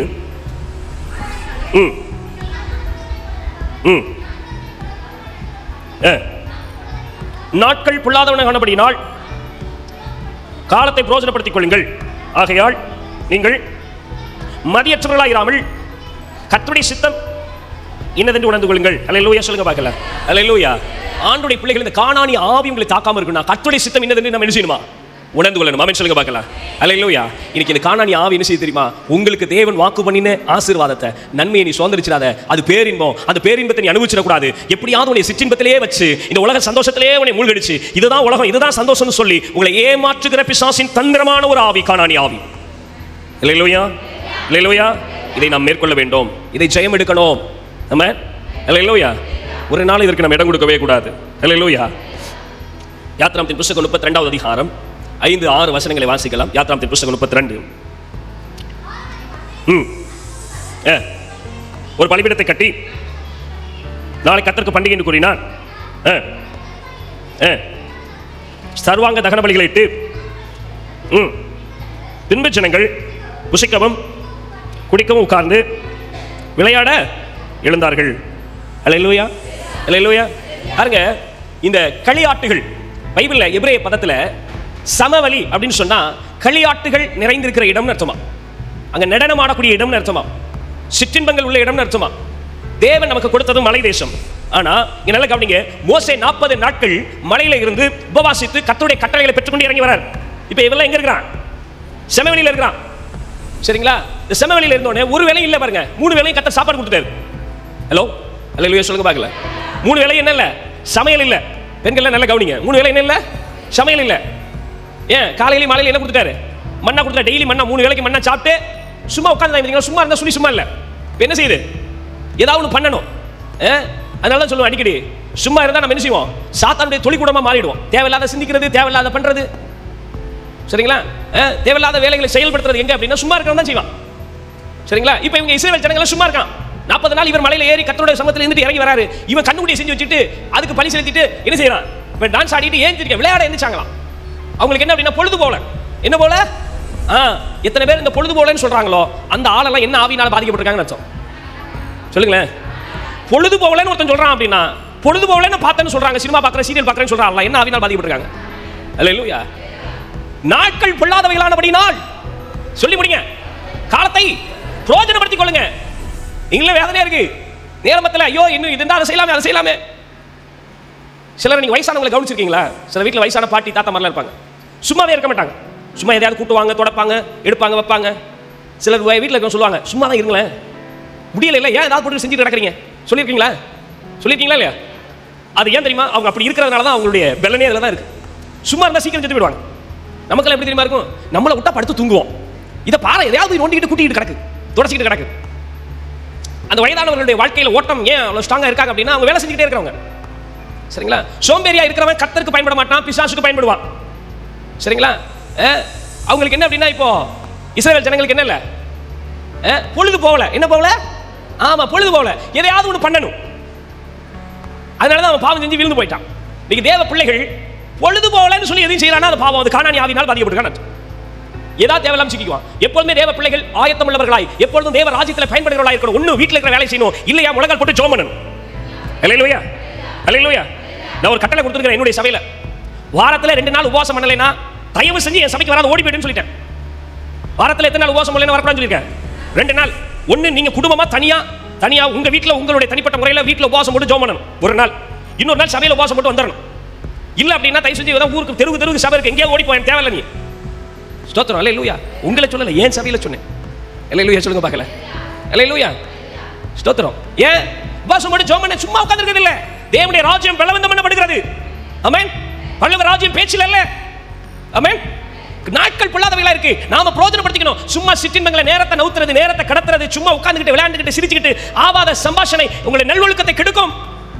அங்க உட்கார்ந்து பேசுறது, இங்க உட்கார்ந்து பேசுறது, வெட்டி கதை பேசுறது, ஊர் கதை பேசுறது, அடுத்தவனை பத்தி பேசுறது, அடுத்த வீட்டுக்கு பிரச்சனை பத்தி பேசுறது, ஆகாத சம்பாஷணை, சிற்றின்பங்கள், களியாட்டுகள், இதெல்லாம் கானானி ஆவி. இது உன் தரிசனத்தை நிறைவேற்ற விடாது. கர்த்தர் உங்களுக்கு கொடுத்த வாக்குத்தத்தம் பண்ணின தேசத்தை சுதந்தரிக்க விடாது. உன் நேரத்தை வீணடிச்சு உன்னை தரித்திருக்க நிற்க பண்ணிடும். உங்களை நிற்க பண்ணுகிற ஆவி உங்களை நடனம் பண்ண வைத்து, நடனம் அப்படின்னா டான்ஸ், which means டான்ஸ் என்ற டெஃபினிஷன் என்ன தெரியுமா? வரையறை என்ன தெரியுமா? இலக்கணம் என்ன தெரியுமா? தரம் தாழ்ந்து போவதுன்னு அர்த்தம். ஒருத்தருடைய ஸ்தானத்திலிருந்து இறங்கி வருவதுன்னு அர்த்தம். அந்த சமவெளி என்று சொன்னால் எபிரேய பதத்தில் நடனமாடக்கூடிய இடம். நடனமாடக்கூடியதுன்னு எபிரேய பதத்தில் போய் தேடினா எபிரேய பதம் சொல்கிறது தரம் தாழ்ந்த செயல். இது கானானி ஆவி எப்பொழுதும் தரம் தாழ்ந்த செயலையே செய்து கொண்டிருக்கும். தன்னுடைய ஸ்தானத்தை மறந்து, உங்களுக்கு புரியுற மாதிரி இன்னொரு பைபிள்ல இருந்து எவிடன்ஸ் காட்டுறேன் பாருங்க. தாவீது உடன்படிக்கை பெட்டிக்கு முன்பதாக நடனம் ஆடினான். இல்லையா? எத்தனை பேர் படிச்சிருக்கீங்க? அது வேற தெரியல. ஸ்தோத்திரம். நான் பாட்டுக்கு போறேன். அல்லேலூயா. நடனம் ஆடினான். அவனுடைய வஸ்திரம் விலகிட்டு மீகாள் பலகனி வழியா, பால்கனி வழியா பாக்குறா, வீட்டுல இருந்து ஜன்னல் வழியா பாக்குறா தம் புருஷன் வரத. அவன் ஆடிட்டு வரத பார்த்தோன்னு அவன் சொல்றா, இன்னைக்கு ஒரு ராஜா மாதிரியா நீ நடந்துகிட்ட, தரங்கட்ட தலையில நடந்துகிட்ட. நடனம் ஆடுவது என்பது ஒரு தரம், அதாவது அவன் ஸ்தானத்தை விட்டு இறங்குவது இல்ல தரம் தாழ்ந்த செயல் என்று வேதம் சொல்கிறது. இன்னைக்கு இந்த கானானி ஆவி எப்படிப்பட்டது சொன்னா, தரம் தாழ்ந்த செயலை சிந்திக்க வைத்து செயல்பட வைக்கிறது. தேவ தரிசனத்தை, தேவ திட்டத்தை குறித்து சிந்திக்க வேண்டிய உணர்வுள்ள இருதயத்தை மறக்கடித்து மழுங்கடித்து சிற்றின்பங்களை, உலக ஆசவாசங்களை, விச்சைகளை, விபச்சாரத்தை, வேசித்தனத்தை சிந்திக்க வைக்கிற ஆவி கானானி ஆவி. இதற்கு நம்ம இடம் கொடுத்தா வாக்குத்தத்தம் பண்ணினதை இழந்து போவோம், தரிசனத்தை இழந்து போவோம். இஸ்ரவேல் ஜனங்கள் தங்களுக்கு ஆண்டவர் வாக்கு பண்ணின தேசத்தை சுதந்தரிக்கவில்லை. நேரம் போல, பொழுது போல எதையாவது ஒன்று பண்ணணும். சும்மா ஒரு நாள் தானே டான்ஸ் ஆடுவோம், சும்மா ஒரு கண்ணுக்குட்டியை செய்வோம், அதுக்கு முன்னாடி உட்கார்ந்து விளையாடுவோம். காலம் உங்களுக்கு அப்படி இருக்கு. பைபிள் சொல்லுகிறது, கர்த்தர் உங்களுக்கு வாக்கு பண்ணின தேசத்தை, சுதந்திரமாய் கொடுத்த தேசத்தை நீங்கள் சுதந்தரிக்காமல் எந்த மட்டும் வசதியாக இருப்பீர்கள். பழைய ஏற்பாட்டில் கேட்ட வசனம், கேட்ட கேள்வி. புதிய ஏற்பாட்டில் சொல்லப்படுகிறது, கர்த்தர் உங்களுடைய ரட்சிப்பு நிறைவேற பிரயாசப்படுங்கள். ரட்சிப்பு நிறைவேற பிரயாசப்படுங்கள். ஆண்டவருக்காக பயன்பட வேண்டிய நீங்க, ஆண்டவருக்காக செயல்பட வேண்டிய நீங்க இன்னும் என்னென்ன சீரியலையும் சினிமாவையும் பார்த்துக்கிட்டு ஊருக்கு உலகத்தை பேசிக்கிட்டு எப்படியாவது காலம் போனா போதும், நேரம் போனா போதும், அப்படியே வாழ்ந்து தரிசனம் இல்லாம என்னத்தையோ வாழ்ந்தோம், சாப்பிட்டோம், உடுத்தணும், ஏதோ பிள்ளைகள் ஆயிட்டு குடும்பம் அப்படின்னு வாழ்ந்து அப்படியே மத்தவங்க போலவே சாகிறதுக்காக கர்த்தரை தெரிந்து கொள்ளவில்லை. கர்த்தர் உங்களை குறித்து ஒரு தரிசனத்தை வைத்திருக்கிறார், கர்த்தர் உங்களை குறித்து ஒரு திட்டத்தை வைத்திருக்கிறார். அதை உணர்ந்து கொண்டு அதில் நிற்கும்படியாக நீங்கள் அர்ப்பணிக்க வேண்டும். ஆமென். அல்லேலூயா. பாருங்க, மோசே மேலே ஏறி போய் வேதனையோட 40 நாள் அப்ப சாப்பிடாம தண்ணி குடிக்காம கற்பனைகளை வாங்கிட்டு வரான். இங்க கீழே டான்ஸ் ஆடிட்டு இருக்கான். தூக்கி போட்டு உடைச்சான். தகுதி இல்லாத ஜனங்கள் தூக்கி போட்டு உடைச்சு போட்டான். எனக்கு அன்பான தேவ பிள்ளைகளே, நாம் சிற்றின்பங்களுக்கு ஒரு நாளும் அடிமையாக கூடாது. மார்க் எழுதின சுவிசேஷம் 6வது அதிகாரம் 17வது வசனத்திலிருந்து 28வது வசனம் வரைக்கும் ஒரு சம்பவம் எழுதப்பட்டிருக்கிறது. ஏரோது தன் சகோதரனுடைய மனைவியை வைத்திருக்கிறான்னு சொல்லி யோவான் ஸ்நானகன் எச்சரித்தபடினாலே யோவானை சிறைசேதம் பண்ணி வைத்திருந்தான் ஏரோது. ஏரோதியாளின் மகள் நடனமாடினாள். சின்ன பிள்ளை டான்ஸ் ஆடுறா. என்ன கேட்கறியா, உனக்கு தரேன் அப்படின்னு சொன்னான். அவ ஓடி போய் வேகமா அவங்க அம்மாட்ட கேட்கறா, என்னம்மா கேட்கறது? யோவாசனுடைய தலையை உடனே கேளு, வெட்டி கொடுத்துட்டான். பாருங்க, சிற்றின்பம் ஒரு மனிதனை பாவம் செய்ய தான் வைக்கும், கொடூரமான கொலைகாரனாய் மாற்றும். அவனை பரிசுத்த வாழ்க்கையில முன்னேற விடாது. ஏரோது யோவானுக்கு பயந்து அவன் சொல்லுகிற எல்லாவற்றையும் செய்து வந்தான் இருக்கு பைபிள். ஏரோது யோவான் ஸ்நானகனை மதித்தான். அவனை தேவ மனுஷன் என்று நம்பினான், அவனுடைய வாக்குகளை கேட்டு செய்தான். ஆனால் அப்படிப்பட்ட ஏரோது சிற்றின்பத்தினாலே ஒரு பாவத்தை, பெரிய ஒரு பாவம், ஒரு ஊழியக்காரனுடைய கொலைக்கு மரணத்துக்கு காரணமாகி போனான். காரணம் சிற்றின்பம். கொஞ்ச நேரம் சந்தோஷமா இருக்கிறதுக்கு டான்ஸ் ஆடு. ஸ்தோத்திரம். ஹல்லேலூயா. நீங்க ஆண்டவருடைய பிள்ளைகள் ஒரு தீர்மானம் எடுக்கணும். நீங்க ஆண்டவருடைய பிள்ளைகள் ஒரு தீர்மானம் எடுக்கணும். பிலிப்பியர் எழுதின நிருபம் 2வது அதிகாரம் 4வது வசனத்திலிருந்து வாசிக்கலாம். பிலிப்பியர் எழுதின நிருபம். அவனவன் தனக்கானவைகள் அல்ல. ஹல்லேலூயா.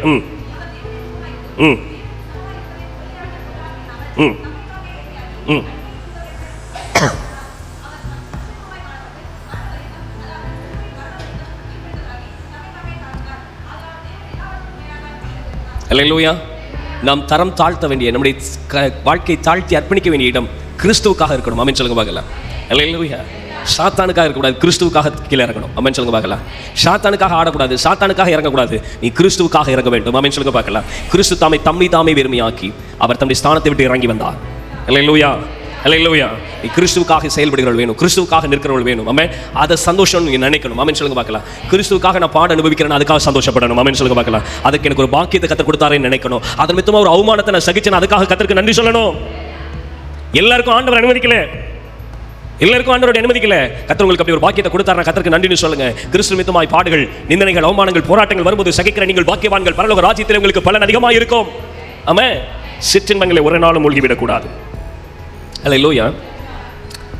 லூக்கா எழுதின சுவிசேஷம் 7வது அதிகாரம் 36 to 49 உள்ள வர வசனங்களை வாசிக்கலாம்.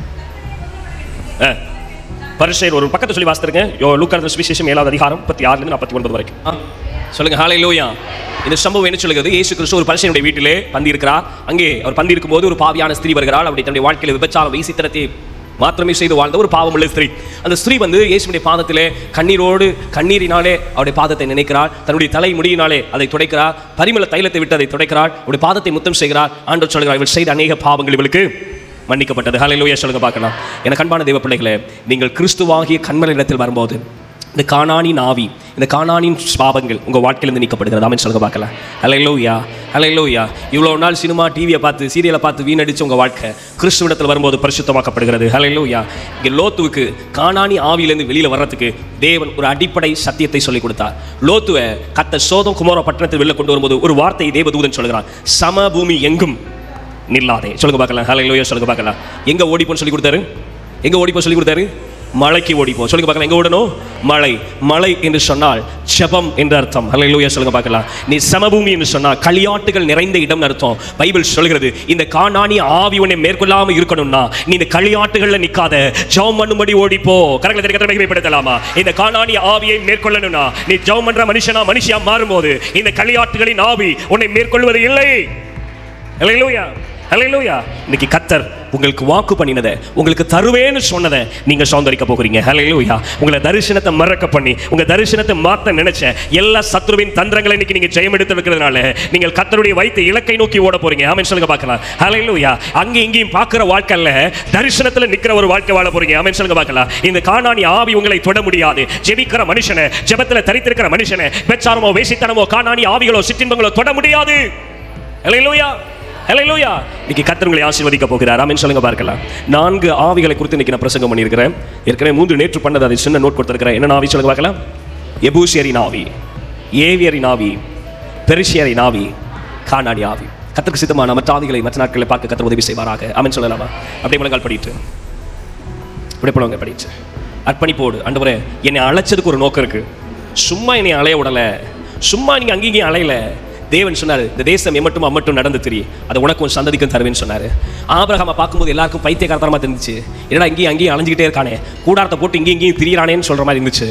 ஆனால் அவன் ஆசீர்வதிக்கப்பட்டான், வாக்குத்தத்தங்களை சுதந்திரித்துக் கொண்டான். எனக்கு அன்பான தேவ பிள்ளைகளே, இன்றைக்கு தேவன் உங்களை எதற்காக அழைத்தாரோ, எதற்காக உங்களை பிடித்தாரோ அது நிறைவேறும்படி, அந்த வாழ்க்கையை நீங்கள் பெற்றுக்கொள்ளும்படி, எந்த சிற்றின்பங்களும் உங்கள் வாழ்க்கையில் மேற்கொள்ளாதபடி, எந்த விபச்சாரமும், வேசித்தனமும், உலக ஆசவாசங்களை மேற்கொள்ளாதபடி, அசுத்தங்கள், அருவருப்புகள் உங்களை மேற்கொள்ளாதபடி, கீழ் நோக்கு சிந்தையோடு நீங்கள் இராதபடி, கர்த்தரை பற்றுகிற அறிவில் உன்னதமான சிந்தை உள்ளவர்களாய், கர்த்தர் வைத்திருக்கிற பரம அழைப்பின் தரிசனத்தை பெற்றுக்கொள்கிறவர்களாய், நீங்கள் சமபூமியிலே எங்கும் நில்லாதபடிக்கு அந்த மலைக்கு ஓடிப்போங்கள் என்று கர்த்தருடைய ஆவியானவர் இன்னைக்கு உங்களுக்கு சொல்லுகிறார். ஓ, இந்த சோதோம் குமோராவின் கிரியைகள் கிரியைகள் அழிக்கப்பட போகிறது. சோதோம் குமோராவின் கிரியைகள் அக்கினிக்கு இரையாக வைக்கப்பட்டிருக்கிறது. யார் யாருடைய வாழ்க்கையில சிற்றின்பங்கள் குடிக்கொண்டிருந்ததோ, அசுத்தங்கள் அருவருப்புகள் குடிக்கொண்டிருந்ததோ, அதனுடைய கிரியைகள் வெளியேறுவதாக இயேசுவின் நாமத்தினாலே, எல்லா அருவருப்புகள் அக்கிரமங்கள் அநியாயங்கள் வெளியேறட்டும் இயேசுவின் நாமத்தினாலே. கானானின் ஆவிகள் இயேசுவின் நாமத்தில் சேர்ந்து போவதாக. தேவன் அழைத்த அழைப்பு, தேவன் வைத்திருக்கிற திட்டங்கள், தேவன் கொடுத்திருக்கிற அந்த தரிசனத்தை நிறைவேற்றும்படி, பெற்றுக்கொள்ளும்படி, வாக்கு பண்ணின ஆசீர்வாதங்களை சுதந்திரிக்கும்படிக்கு என் பிள்ளைகள் முன்னோக்கி நகர்வார்களாக, முன்னேறி செல்வார்களாக. இந்த கானானின் ஆவியை என் பிள்ளைகள் மேற்கொள்வார்களாக. ஜெபம் ஜெபம் களியாட்டுகளுக்கு நேரம் இல்லை. இரவெல்லாம் ஜெபம் பண்ணார் இயேசு கிறிஸ்து. தனக்கு நேரம் கிடைக்கும் போதெல்லாம் தனிமையில போய் ஜெபம் பண்ணினார். பிதாவோடு நேரத்தை செலவழித்தார். ஆதியில் இருந்த பரிசுத்தவான்கள், தேவன் முன்குறித்த பாத்திரங்கள் எல்லாம் கர்த்தரோடு செலவிட்டது. ஏனோக்கு தேவனோடு சஞ்சரித்தான், அவன் காணப்படாமல் போனான். ஆபிரகாம் தேவனுக்கு சிநேகிதன் எனப்பட்டான். அப்படி ஆண்டவரோடு பேசினார். இன்னைக்கு ஆண்டவரோடு பேசுறதுக்கு நமக்கு நேரம் இல்லை. டிவி பார்க்க நேரம் இருக்கு, சினிமா பார்க்க நேரம் இருக்கு, மற்றவங்களோட அரட்டடிக்க நேரம் இருக்கு, செல்போன் பார்க்க நேரம் இருக்கு. ஆனா கர்த்தரோடு செலவிட நேரம் இல்லை. உலக சந்தோஷத்தையே உண்மையான சந்தோஷம் நினைச்சு ஏமாந்து போயிடாதீங்க. நாட்கள் பொல்லாதவைகள். காலத்தை பிரயோஜனப்படுத்திக் கொள்ளுங்கள். நேரம் போல, பொழுது போல. முழங்காலம் முடக்கி ஜெபம் பண்ணலைனா கானானின் ஆவிகள் உங்களை மேற்கொள்கிறோம். முழங்காலம் முடக்கி ஜெபம் பண்ணீங்கன்னா கானானின் ஆவிகளை நீங்கள் மேற்கொள்வீர்கள். ஆண்டவரே, நான் என் குடும்பம், நானும் என் வீட்டாரும் என்றால் கர்த்தரையே சேவிப்போம் என்று சொல்கிறாரு. இல்லை, ஜெபிக்கிற ஜெப ஆவியினால் எங்களை நிரப்புங்க. வாரத்தில் ஒரு நாளாவது வீட்டில் உபவாசம் போட்டு ஜெபம் பண்ற ஒரு பாக்கியம் என் பிள்ளைகளுக்கு உண்டாகட்டும். வாரத்தில் ஒரு முறை உபவாசம் போட்டு சபையில வந்து ஜெபம் பண்ணட்டும். சனிக்கிழமை உபவாச ஜெபத்தில் வந்து பங்கெடுக்கட்டும். Thank you holy spirit.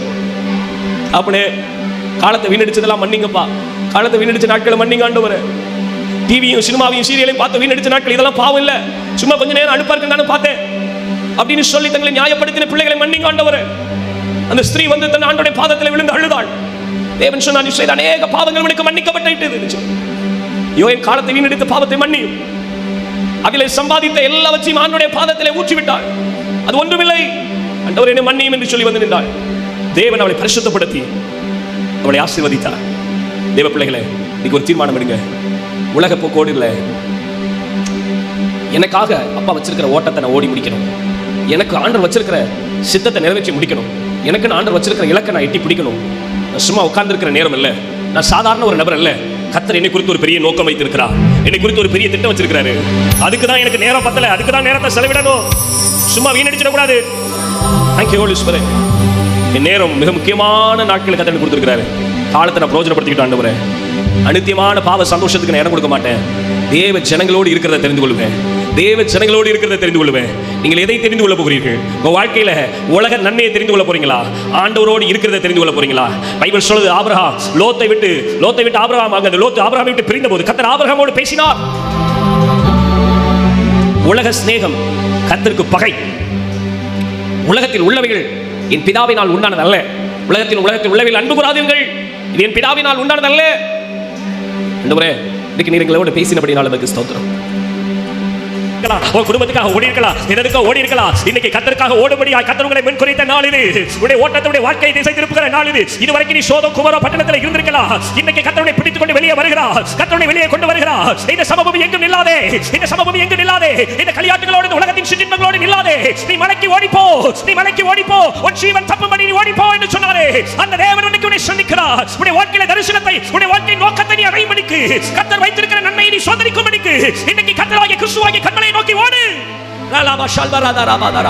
எந்த சிற்றின்பங்களோ, எந்த ஓட்டமும் கர்த்தருக்காக ஓடுகிற ஓட்டத்தை தடைவிடாதபடிக்கு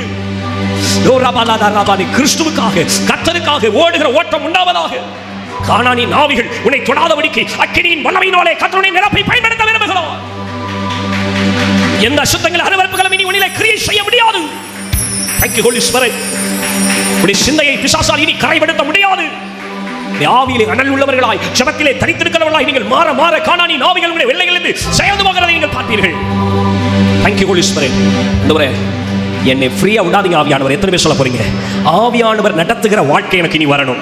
சொல்லுங்க மக்கள், ஆவியானவர் என்னை கொண்டு போகணும். பிலிப்புவை கொண்டு போனீங்கல்ல, பிலிப்புவை பயன்படுத்துனீங்கல்ல, அன்னைக்கு அப்போஸ்தலரை பயன்படுத்துனீங்கல்ல. அவங்க போற இடமெல்லாம் நேரம் இல்ல, ஓய்வில் இல்ல, சாப்பிட நேரம் இல்ல, தூங்க நேரம் இல்ல. அப்படி பயன்படுத்துனீங்களே ஆவியானவர், என்னுடைய வாழ்க்கையில நான் கர்த்தருக்கு அப்படி பயன்படட்டும். சாப்பிட தூங்க நேரம் இல்லாத அளவு கர்த்தருக்கு பயன்படட்டும். தாலாலா தாராபாஷா வேலை ஷோரா தாராபா. கிறிஸ்து ஊழியம் செய்த நாட்களே, இயேசு ஊழியம் செய்த நாட்களே அவர்கள் சாப்பிட நேரமில்லை, தூங்க நேரமில்லை. அப்படி அவர் ஊழியம் செய்தாரே. பிலிப்புவை கர்த்தர் ரதத்துக்கு இணையாய் ஓட வச்சாரே. அவர் போன பட்டணமெல்லாம் சந்தோஷம் உண்டாயிற்று. சிதறி போனவர்களுக்கு சுவிசேஷ வசனத்தை சொல்லி திரிஞ்சாங்களே.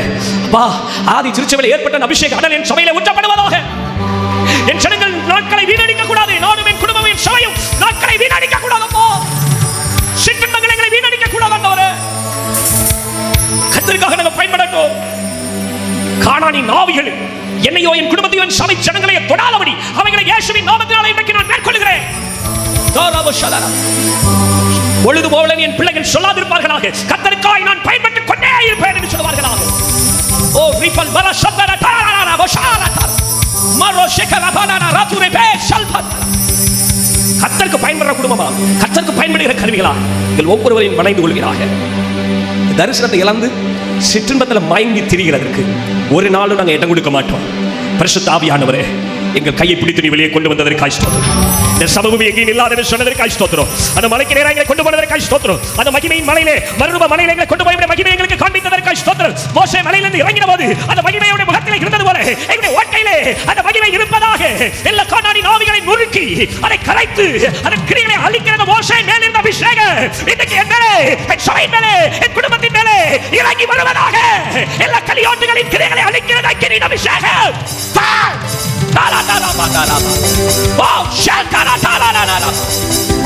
வல்லமாய் பிள்ளைகளை விடுதலையாக்குவதாக. சிற்றின்பங்கள், ஆசாபாசங்கள், பச்சாரம், வேசித்தனங்கள், அருவருப்புகள் சுட்டரிக்கப்படுவதாக.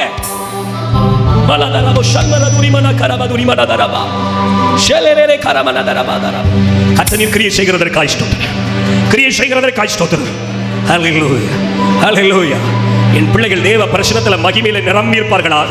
உடைய முகத்தின் பிரகாசம் என் பிள்ளைகள் மேல் இருப்பதாக.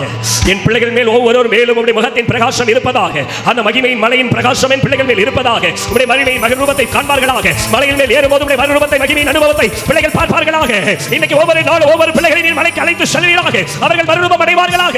மகிமையின் பிரசன்னத்தை காண்பார்களாக. சமபூமியில் நிற்கிற வாழ்க்கை அல்ல, கானானி ஆவிகளோடு நிற்கிற வாழ்க்கை அல்ல, சிற்றின்பங்களோடு உலக ஆசவாசங்களோடு நிற்கிற வாழ்க்கை அல்ல. இந்த வாழ்க்கை இந்த ஒரு நாள் வாழ்க்கை, இன்பம் என்று வாழ்கிற வாழ்க்கை அல்ல.